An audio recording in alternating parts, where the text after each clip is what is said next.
guys, it's Paul from Alexandria Knife Sharpening and Laser Engraving.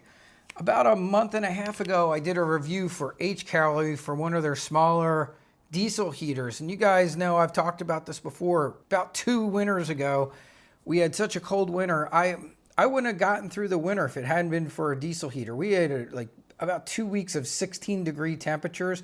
And back then I was working in a 1-car garage that was uninsulated, had no heating. And man, I was freezing in there. And normally I used to be able to get away just fine with a small electric heater, but it wasn't cutting it. And I had to look for something better. And that was when I happened upon these diesel heaters. Now, they are just getting better and better every year.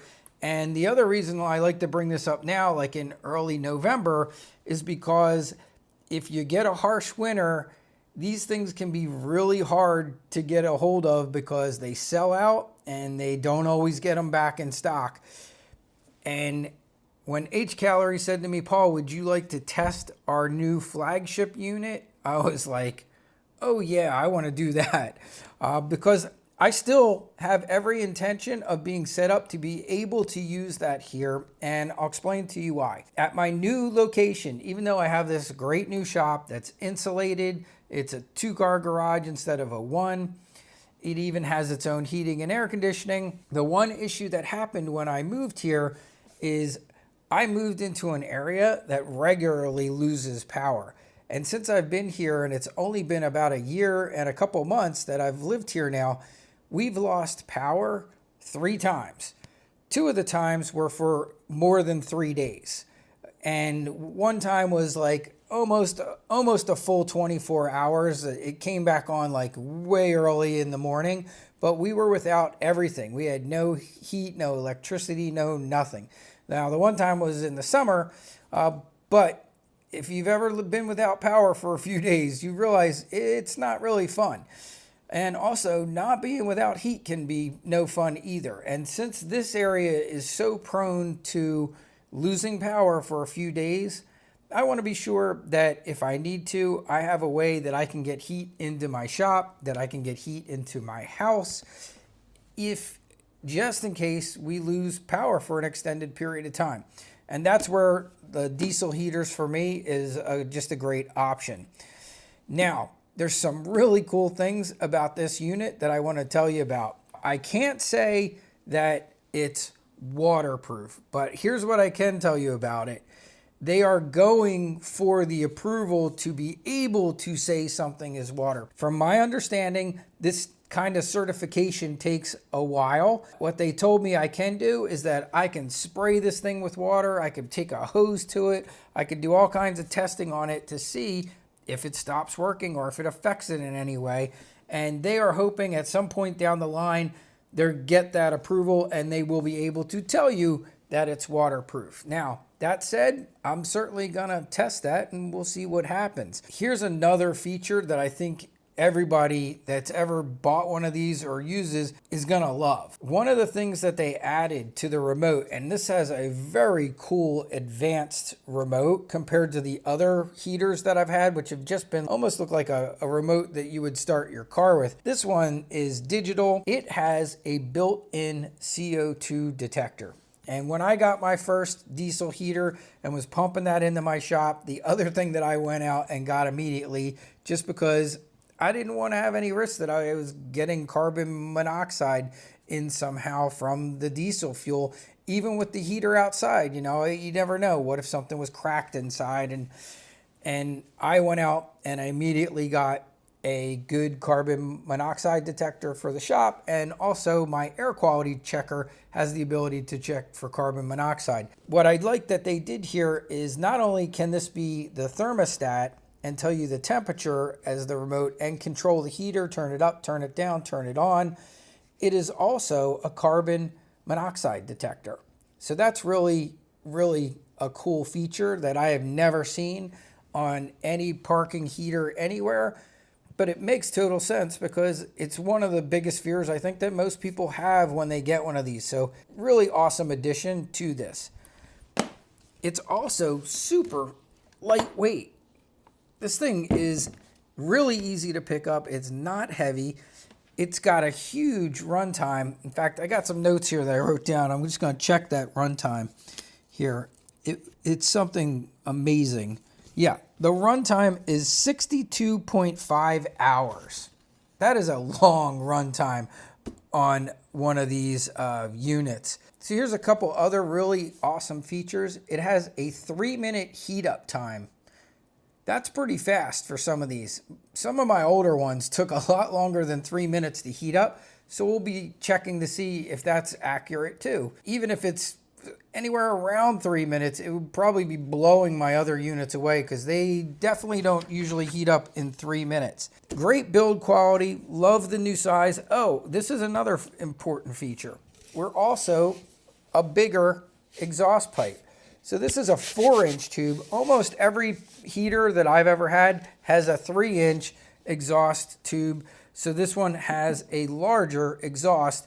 And the nice thing about this is 4-inch tubes here and 4-inch vents are a lot easier to find in the US than 3-inch. 3-inch isn't super common, but we use 4-inch for all our dryer vents and that kind of stuff here in the US. So that's nice to see that it has a larger vent. My plan for how I intend to use this for my shop here is I'm going to build a piece of wood that I'm going to be able to bring my garage door down on, and I'm going to build a vent tube where I can put this, plug it right into that piece of wood and vent it straight into the shop and be able to run the heater outside, because that's also where I put my generator. The great thing about having the little power pack is I can plug this right into my generator. Hcalory was also nice enough to give my followers a 15% discount on their new flagship unit. I will put the code in the description of this video, and we will also put it in the video so you can see it on the screen. That said, let's go test this baby out and see how it does. All right, let's do our first run tests and see how things go here.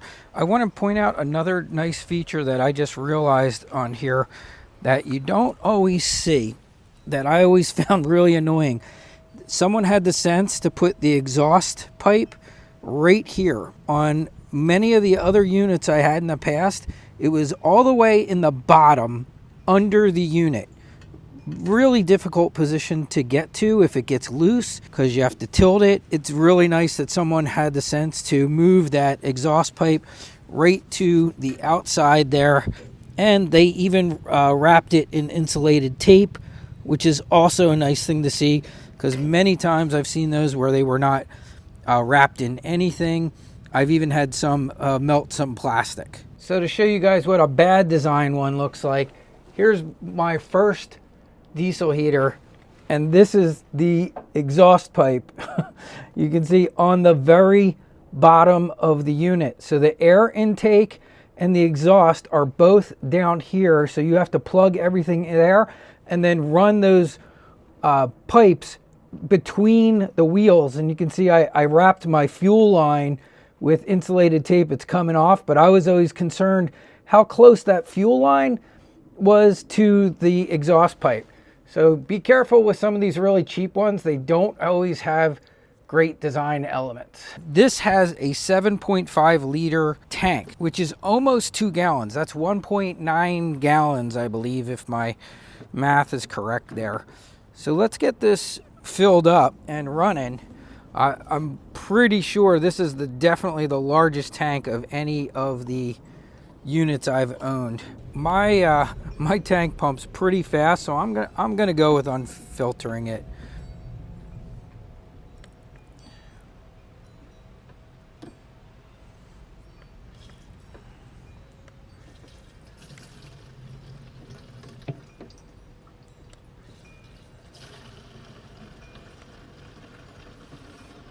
All right, I had to pull my filter out because this pump's quite fast, and it was faster than that mesh filter can handle.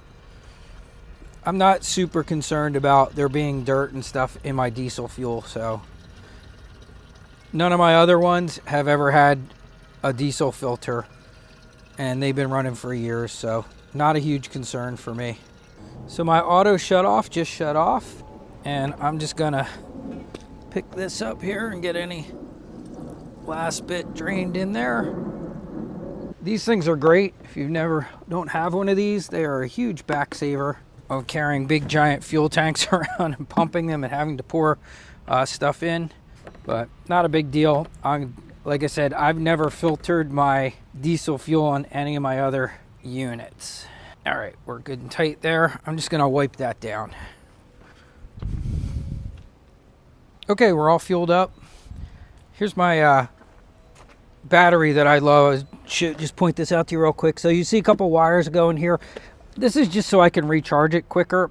I have a charger for this, and this way I don't have to take things off. I just unplug it, plug it into my charger when I have to recharge this thing. But this battery is as light as this heater is. Super light, not heavy, which is great. So if you need to go camping or something, if you don't have a lithium life, what do they call it, PO4 battery, these things are just awesome. Super light compared to like a 12 volt car battery. Has a huge recharging life and just really work great. All right, so we got power already. I plugged it in. Power looks good, and it's supposed to have a 3-minute warm-up time or startup time. We're gonna get it started here. Put my stopwatch on. Now it might take a little bit longer the first time because keep in mind there's no fuel pumped into here, so we will have to see how that fuel pump handles that. But let's see. I'm gonna click this. It is started, and it currently is on H4, and it goes all the way up to 10, so it has 10 speeds. I'll bring it back down to H4 for starting out.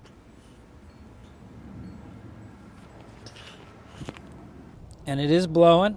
We are just waiting for that pump to kick in. There goes our pump. That is a very quiet pump. Just making a tiny bit of noise. And since it's the first time it's bringing some fuel in,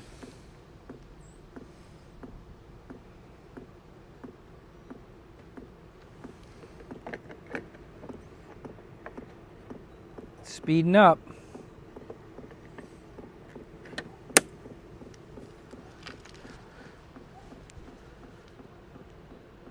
We're at 1 minute and 11 seconds. It's blowing good.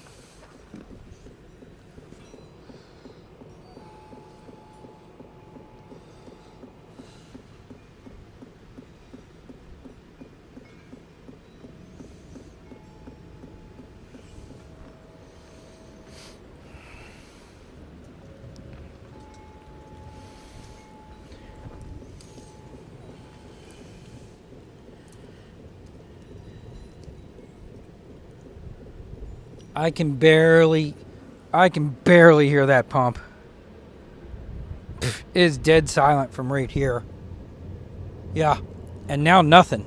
I don't even hear the pump. I hear nothing. Okay, here we go. There goes the engines.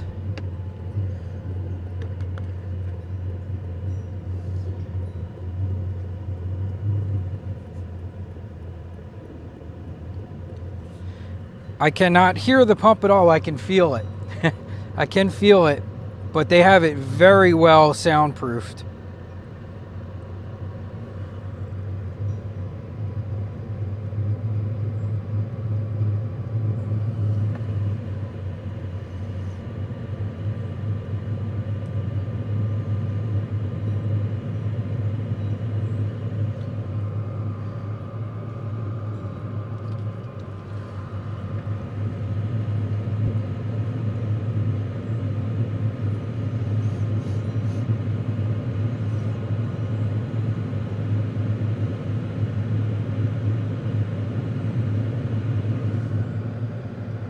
I have heat. Where are we? 3 minutes and 12 seconds.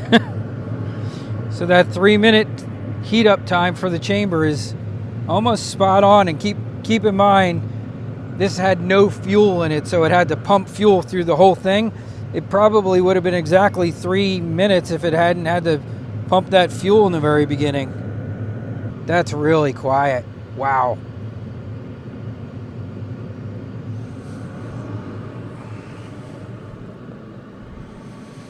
That's impressive. Okay, now I'm going to check the responsiveness of the remote. Let's go to high speed. Here's 10.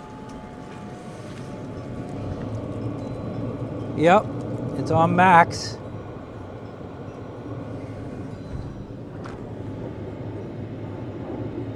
We got good heat coming out. Oh yeah, real good. So we're all fully lit up. We're on max speed, which is H10. And without question, that baby's quiet. So here's the real test. One of the big tests I always found for these is low speed.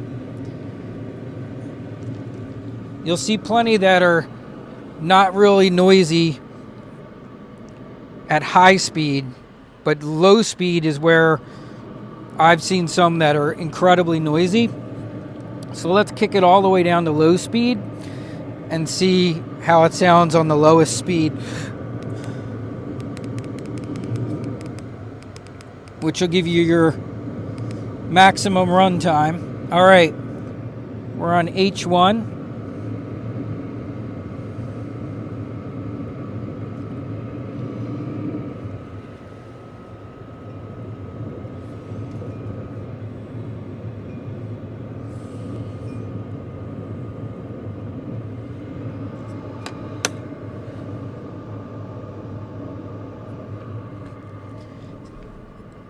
This sounds exactly the same.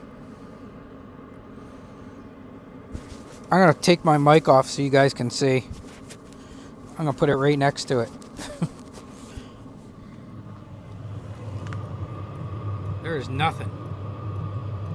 No tick, tick, tick, tick, tick, tick, tick. I can feel it. I can feel it right here. But I don't hear anything. Let's see if we're settled in.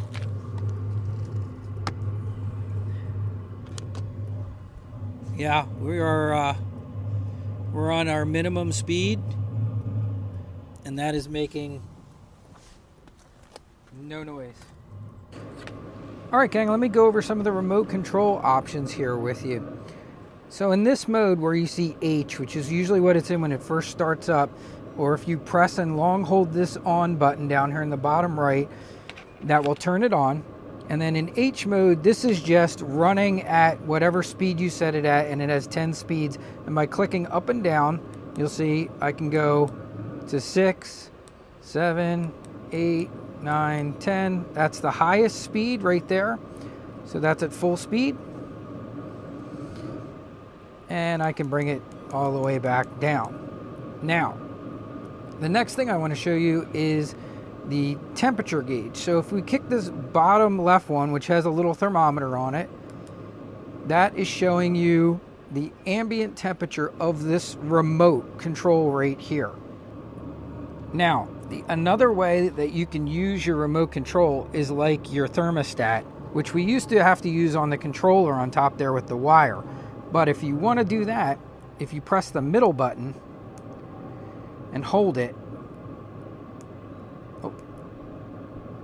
you see it just switched to thermostat mode. So now it's set for 63 degrees, and I can change this to whatever temperature I want, both using the up and down arrows. You can see I can make it 68, 69, whatever I want it to be. And then on this mode, it will try and keep that temperature, and it will cycle it up and down to maintain the temperature that you have it set for if you don't want to just run it at one of the H speeds 1 through 10. So this is thermostat mode. And the other nice feature that they have on here, it's also in Celsius and Fahrenheit. Many of these units are only in Celsius. It's nice that they thought about us here in the US and put it in Fahrenheit, because a lot of us don't know Celsius temperatures all that well, because we always use Fahrenheit here in the US. But you can switch it easily back and forth. If you press it again and hold it in, it will switch to Celsius for those of you up in Canada or in any place that uses the metric system, unlike us crazy Americans that use a little bit of both. So that is what the middle button will do for you. And this is a very cool thing. Now, the other thing up here you'll see here, that is the CO2 detector. It's showing parts per million and it's reading 0. Now, let's see if this thing works. I'm gonna bring it down right by the exhaust. Now, keep in mind, this exhaust pipe is normally outside of wherever you're using. Most people run it outside their shop and only run the heat tube into where they're using it. But this thing here is where the carbon monoxide would go out. So let's take the camera down here. Let's take our remote and let's go right down by here and see if this thing picks up the carbon monoxide coming out of that pipe. Now keep in mind, this thing's really hot down here. It's real hot. Can be about 450 degrees coming out of there. Oh, look at that. 83. Immediately got to read. 134. 222. Yeah, so the carbon dioxide or carbon monoxide detector on there definitely works.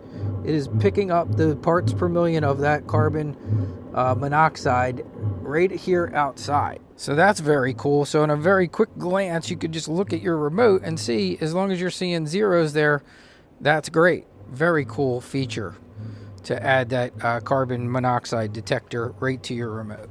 Now, one other thing I want to tell you about when you have one of these heaters, and everyone I've ever had works this way, and this one works the same way too. When you shut it down and you go into power off, which is long pressing the on-off button will say off, it will still be running for a little bit. Sometimes some of them will even speed up a bit, because what it's doing is it's burning all the remaining fuel out of the fuel chamber, and then it will shut down on its own. So one thing you never want to do not disconnect your power to shut it off. Let it shut down on its own completely. So turn it to where it says off, let it shut completely off. It will run for a few more minutes. It doesn't turn off instantaneously. Then once it shuts down, you can disconnect your power and everything else.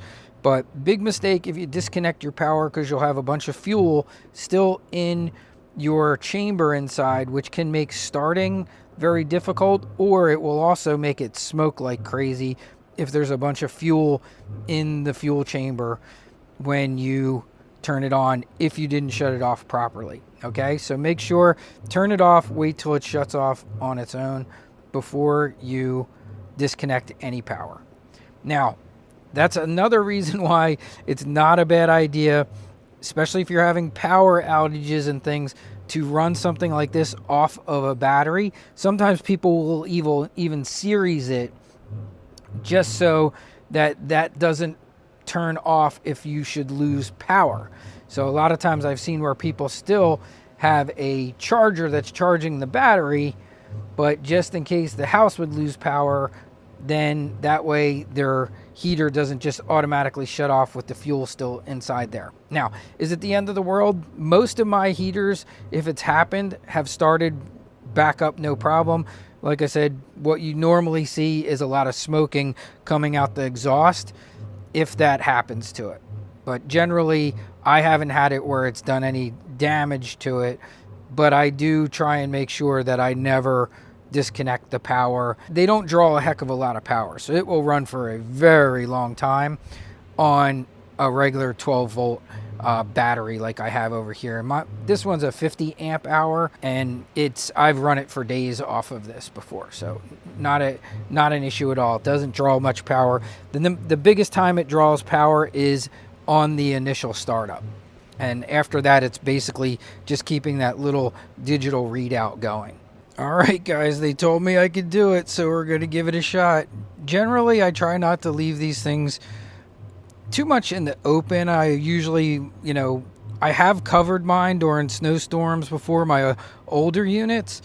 I've never left one just right out in the open, but they told me go ahead and spray it with water and see if it stops. So I told you what they said. They're in the process of trying to get waterproof certification, but they felt very confident that it will survive all kinds of water testing. So here we go. Let's see what happens.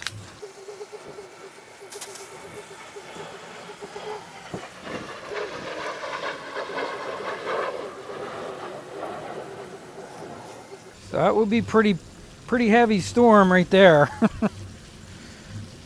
Not hearing any change in its running or sound. Let's try. What if we had one of them super fine misty rains?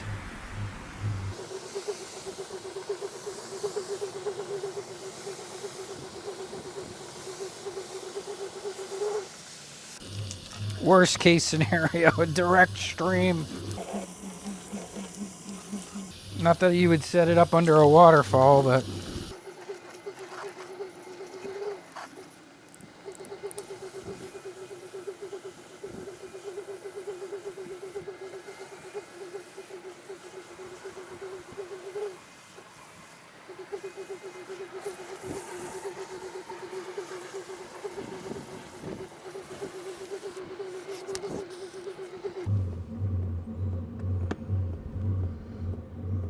still running. All right, so I just finished my water test and I'm checking to see if we got water in any place where we didn't want it and see if it's still running. So we did get a tiny bit of water in this top tray, but it didn't affect anything. We are still looking good here. All right, guys, for a quick second I thought mine had stopped working, but I forgot that I had it on room air temperature, so it had shut off, but it was still blowing the fan, and it totally survived the water test. There was no issues at all. I'll show you right here. I'm gonna click the button. You can see it's still running just fine. Sorry, spun around here. So yeah, we're still running good. We're on H5. Yep, we got good heat coming out. And I'm not seeing anything. The only thing that I saw that I didn't like was a little bit of water got in here, right in here. But it didn't seem to affect anything. I don't know if this is, maybe this remote's been waterproofed, but we did get a tiny bit of water was sitting in here. It didn't affect the operation at all. It's running just fine. It's blowing good heat. Yep, all good. And I gave that a good drenching. And we will we'll bring it inside and take a good look at it too, just to make sure that we didn't get water in any place that we don't want to see it. But everything looks pretty good.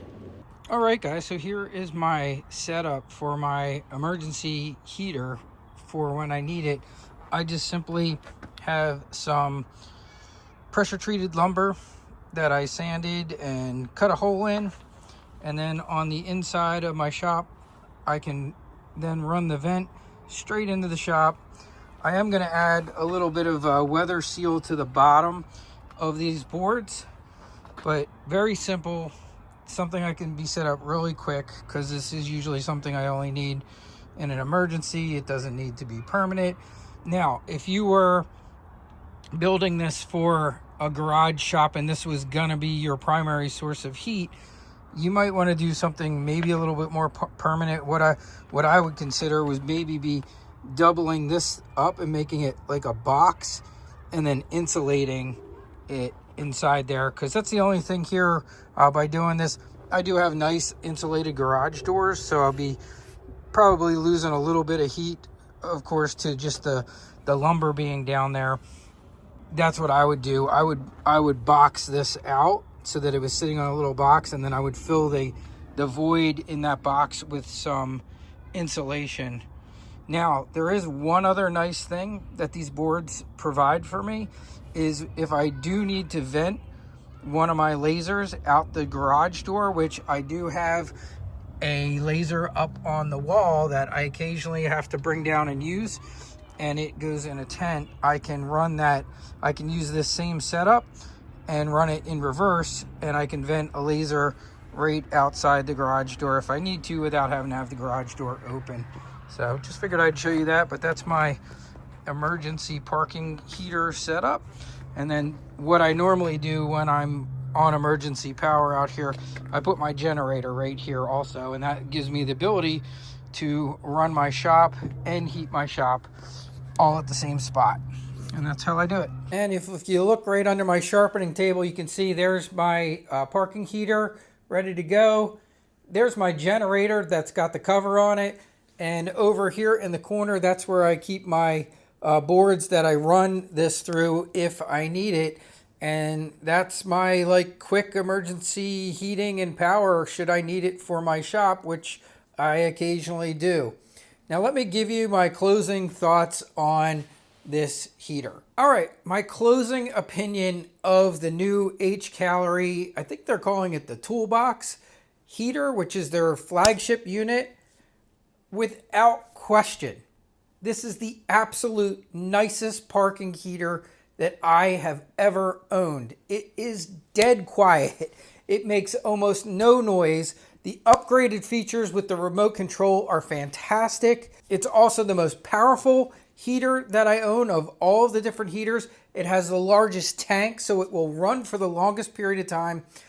And I don't think you can go wrong with this one. If you've been thinking about getting a parking heater to heat a shop, to heat your garage, to heat a outbuilding, to use to heat vehicles or mobile sharpening vehicles or camping, boy, is this the unit to get. Let me tell you, like, they just got everything right on it.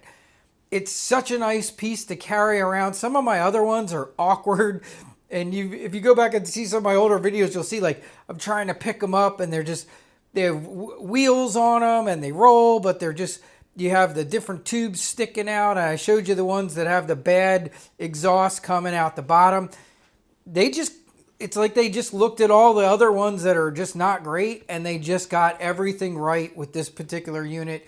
It's great. They gave me a really nice 15% discount code.